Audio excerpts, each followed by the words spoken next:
Welcome back, everyone, to Lore with Ludus and Infinium and our Primarchs.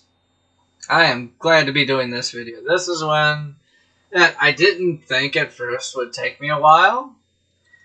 And then after I started getting into it, I was like, yeah, this is going to take a while.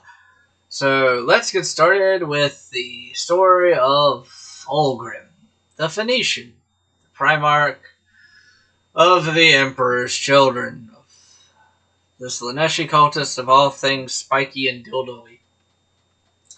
So, like all Primarchs, he was thrown through the warp by the Chaos Gods, because they're dicks. And, he landed on the planet Chemos, or Chemis, because Chemis sounds funny. And Chemos was an interesting planet. It suffered from a self-inflicted planet-wide poverty because they didn't advance with the times, so it might not be their fault, but it is absolutely because they didn't advance with the times, from what I could gather. And only a handful of fortress factories produced the necessary resources for the planet, due to obsolete equipment and fewer mining locations. The entire population had to work every hour of the day to maintain the meager supply produced by said factories. And let me explain this for a minute, because the way it described it and the way it actually is, or the way it actually was, is a little different. It doesn't mean like it had a 24-hour day and everyone worked 24 hours every day of the week. No, it's like a manufacturing job, honestly. They have 3 shifts. They have first shift, second shift, and third shift. This would be like you run all 3 shifts every day of the week with no off days. So that's what that is. Now, granted, they did probably work 12-hour shifts, and it probably sucked because 40K, but it wasn't working. It wasn't working an entire solar day. But, however, their means, I guess you could say, or their efforts were very futile. Because due to warp storms and minimal production rates, Chemos was on the decline towards a planet-wide death. And I know that sounds very fatalistic, but that's how it was. Be prepared for the first of many Slaanesh jokes. When Fulgrim made his most fabulous of landings onto Chemos, the custom was for all orphans to be killed, to not put any more strain on an already declining population. How fucking grim is that? This is why I like 40K. 40K is dark. It's grim dark. It lives up to it. And I love it. Oh, I love it. And so, however, the leaders of the factory fortress of Kallax took mercy and spared Fulgrim, because he was beautiful. And no, that's not a joke. They spared a baby for just being beautiful.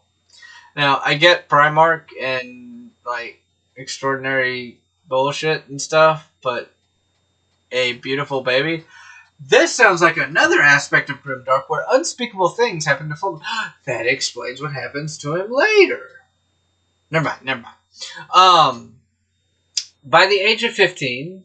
Fulgrim had become one of the executives, or one of the leaders of Kallax. After becoming a leader, Fulgrim learned of the desperate situation in Kallax and, honestly, all of Chemos, and decided to take charge.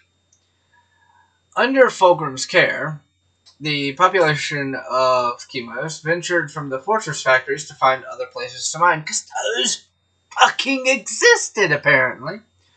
With this, and the improvements made to the mining equipment, designed by Fulgrim, productivity and profit both skyrocketed, because when you have someone smart who knows how to improve upon equipment, or just willing to just kind of play with it and improve upon it, and look for other places to mine, you generally get more stuff to sell.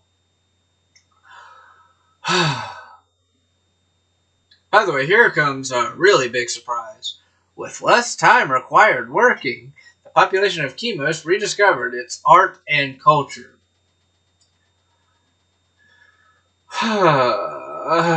Apparently, when you don't have to go to work all of the damn time, you have leisure time to explore hobbies. Not too long after this, the Emperor came to Chemos and was reunited with his fourth son, Fulgrim. When Fulgrim got to Terra, he saw the state of near death of the Third Legion, and... What? Oh! I see what I did there. Ha. By the way, I'm going to apologize to everyone. I do a lot of my scripting and stuff when I get off work. Like, again, right now it's about 1:25, 1:30 in the morning. So I'm tired. I just got off work. And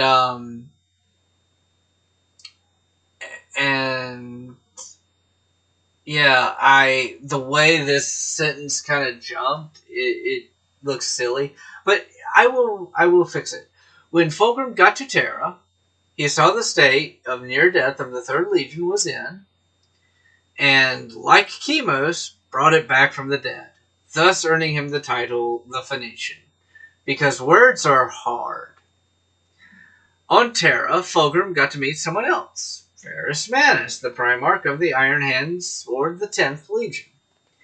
There are a couple of stories between Fulgrim and Slaanesh on how their bond was cemented as one of the strongest between Primarchs, even stronger, supposedly, than Fulgrim and Horus. I'm trying to think of any others off the top of my head, and I can't.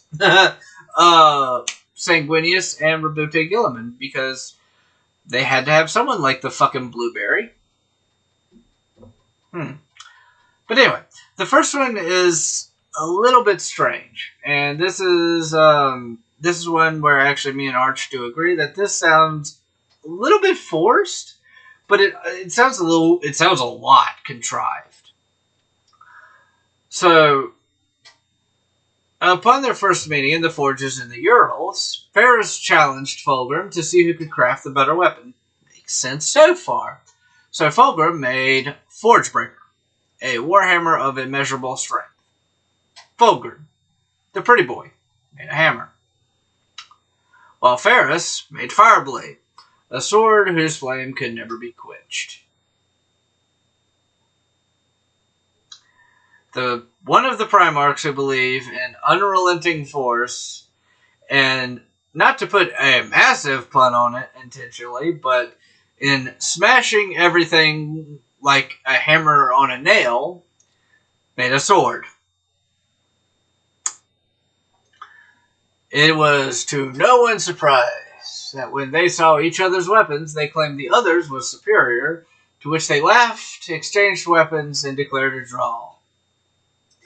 Thank God Slaanesh was not involved in this scene. The other one, which I do think is also kind of funny, is when Sanguinius is reunited and brings Stetson from Ball to decorate the Imperial Palace. Fulgrim does as expected and gushes and other things all over them. Slaanesh. Ferris basically says, "What use are they?" To which Fulgrim retorts, if the Primarchs do not value beauty, then they would never appreciate the stars they were to win back for their father, and calls him a terrible Gorgon. Ferris, enjoying the name because Ferris has no sense of humor, let it stick. Well, let me correct that. Ferris does have a sense of humor, it's just the only person that gets it is Ferris. So let's talk about one event in the Great Crusade, because that's all there really was to fucking look up for the Third Legion. Even though their Primarch was one of the first found, he was the fourth one found. The only real important thing in the Great Crusade that involved their Primarch was one major event on one planet. Because reasons. Everything else involves the Horus Heresy. Or afterwards. Well, even then, there's not really much afterwards. But anyway. So the planet we're going to talk about is Laren. I'm sorry. Laren. Where it all goes so very wrong. The reason Fulgrim was here is because the inhabitants, known as the Lair, responded to Imperial scouts with violence and had to be responded with in kind. Fulgrim, who had a special chip on his shoulder, was incensed that the High Lords were talking about making the Lair a protectorate. A bad idea, knowing what we know of them now, but hey, at the time, they were about as Xenos as you could get, so what could go wrong? They had 4 arms, and their lower bodies they looked like Naga with 4 arms. And I mean, like, yeah, sure, why the fuck not? You know what? Let's make the Orcs a protectorate too. The Eldar a protectorate. They're going extinct, we should kill them. Same fucking thing.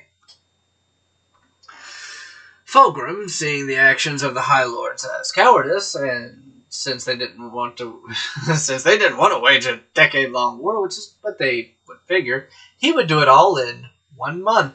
And he did.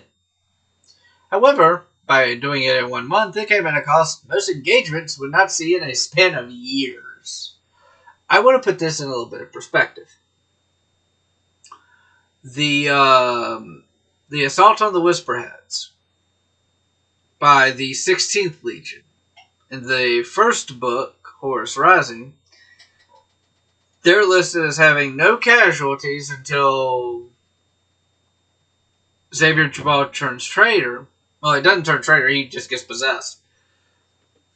And even then, they only lose 12 men. I believe it was 12. Between 10 and 15.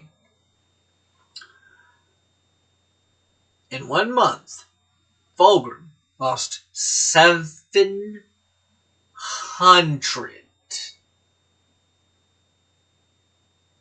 Now, Mortarion would look at this and be like,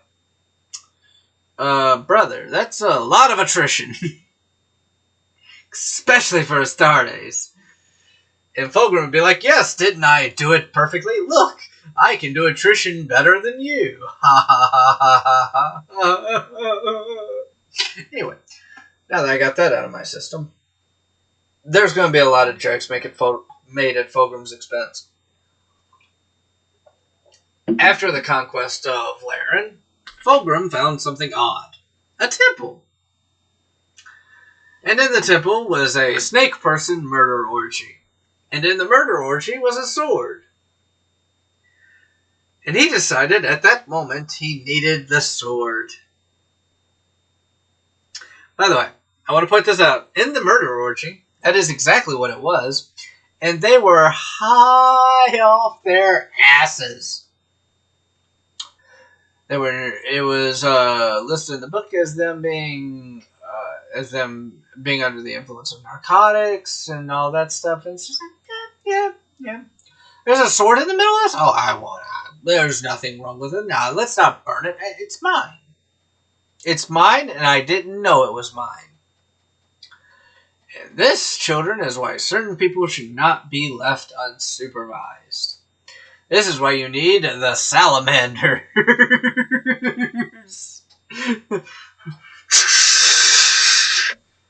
I melted the sword and the snake murder orgy.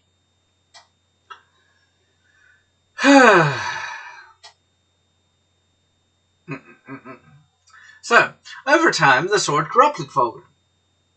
Yes. And let me point out how this sword corrupted Fulgrim. There are a few different things.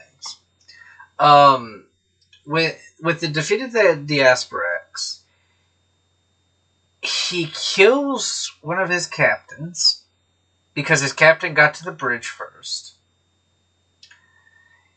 He gets insulted by Ferris Van. And by the way, not like the joking, I'm like, you're a Gorgon, minor.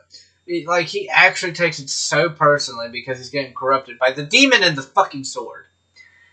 And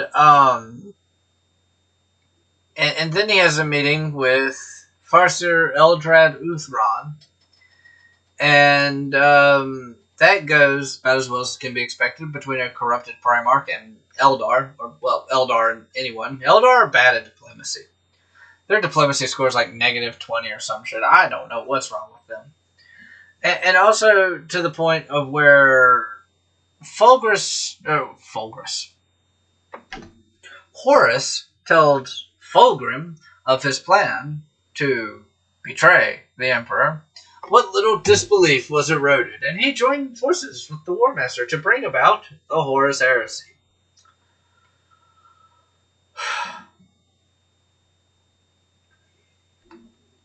If you ever read the 5th book in the Horus Heresy series, Fulgrim, you'll understand why this is kind of exhausting for me. So, we get about to the Horus Heresy. Fulgrim convinced Horus he could turn Ferris Manus to their cause, and attempted to convince him in person, which ended as violently as it was predictable. After Ferris broke Fireblade and knocked himself out, because if you're going to fight an immortal death with one of your brothers, knocking yourself out would be a very painless way to go. Fulgrim took Forgebreaker and left, signaling for his Phoenix Guard to behead the Morlock bodyguards to Ferris Manus, because of fucking course he did.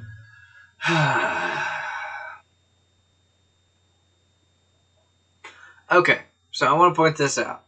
There's very little indication that Fulgrim actually had a massive hand in this Isstvan 3. So afterwards, at the Dropsite Massacre, there would be a second duel between Fulgrim and Ferris. This time, Ferris wielding Fireblade and Fulgrim wielding Forgebreaker. How adorable. When Ferris gained the upper hand, Fulgrim reached for the Lair Blade and blocked what could have been a fatal attack, pushing Ferris to the defensive. The demon inside the blade, let Fulgrim have a glimpse into his reality, and Fulgrim tried to stop the downward swing of the sword, but he had no control of his arm. And upon completion of the swing, his brother's head was freed from his shoulders. At this point, the demon in the Lair Blade took over Fulgrim's body because he had now been broken, and brought the head of Ferris Manus to the War Master, to which Horus said for the creature to keep its identity to itself and to Horus. So, how did Fulgrim break the demon's hold? Well, bullshit magic he learned while his soul was trapped in a painting. No, not a joke. Here's one even better. How did his warriors react to his new mood swings, even after he switched back into his own body? They tortured him in ways that true BDSM fetishists can only ever dream of. That is also not a joke.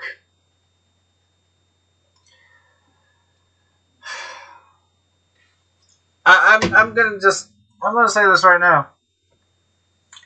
This is some disturbing shit. Now, you know what? I'm okay with a little BDSM. I'm gonna lie. The shit they talk about in this book, I can't imagine very many fucking people being okay with. Because Fabius Bile was involved as well, so obviously it's gonna be a little bit messed up. But anyway, onward to the queer world of Ildris. A joint force of Fulgrim and his 3rd Legion, and Perturabo and his 4th, made their way to the sepulchre of Isha's Dune, where a weakened Perturabo was confronted by his douchebag brother Fulgrim, who explained he was behind Purdy's weakness by using a stone to drain his vitality. That's dick. After a brief confrontation, Fulgrim used the stone and became a demon Primarch. And then, when he became a demon Primarch, he had the looks of essentially what would happen if he got if he became the breeding idol of the lair. Because Slaanesh. Yay. A small aside, because A, I don't want to go into the details of this, and B, YouTube would be upset if I did. During the Siege of Terra, the 3rd Legion and their Primarch were targeting civilians for slaves and, well, worse things. Much worse things.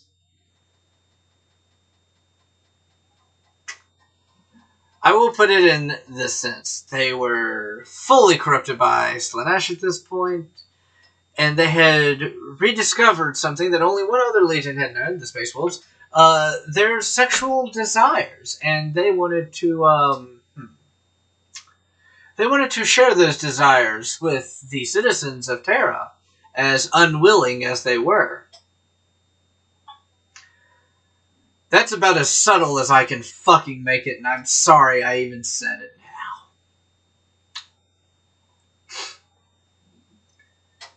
So, post-heresy, there's only really 2 things worth honestly talking about. The rest of it is kind of fluff and like blah and all that, but there are 2 things of kind of importance. The first one is Fulgrim's greatest failure. He mortally wounded Papa Smurf without being able to finish the fucking job. If he had, it would have solved many problems that now plague the Imperium, like the blueberries. Why couldn't Rogel Dorn still be alive? At least.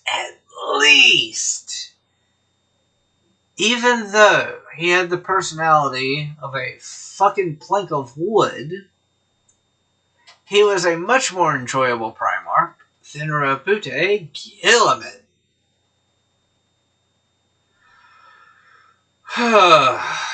Anyway, the other instance being his clone. Yes, you heard me right. A true clone of a loyal Fulgrim that was sold by his creator, Fabius Bile, to Trazen the Infinite, a Necron overlord, as a curiosity to be kept for all time. This Fulgrim is known to be loyal and completely disgusted by the originals and his legion's footsteps.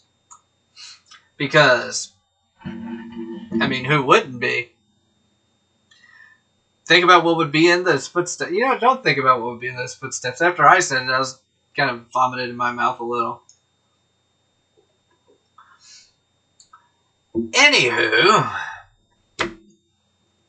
after this rabbit hole that I'm not entirely sure was worth diving down of Fulgrim's mentality, let's end it there, because I don't think my sanity can take much more. And next week I'm doing Perturabo. And then Jagatai Khan. Jagatai Khan is going to be a fun one. Perturabo I'm not looking forward to. But next week we got Perturabo, and I don't think it's going to be anywhere near as long as this one. So we'll see what happens. But I do hope you enjoyed. If you did, leave a like, subscribe. If you didn't like it, just leave a thumbs down and let me know what I can do better. You know, the only way I can get better is with constructive criticism. So, and I'm willing to hear all of it. And, yeah, leave a comment on what you liked, what you disliked, or join the Discord and let me know what I could do better. Speaking of the Discord, if you know you're out there and you feel alone, down, after listening to this video, outright disgusted, and just want to vent about it or just get something off your chest, hit us up on the Discord. I will respond to all DMs. If you hit me up saying like, hey, I'm going through this, I just kind of want to talk about it, I will hear anyone out. But with all that being said, all I can really say is, in spite of how fucked up this video was, I hope you all have a very wonderful day.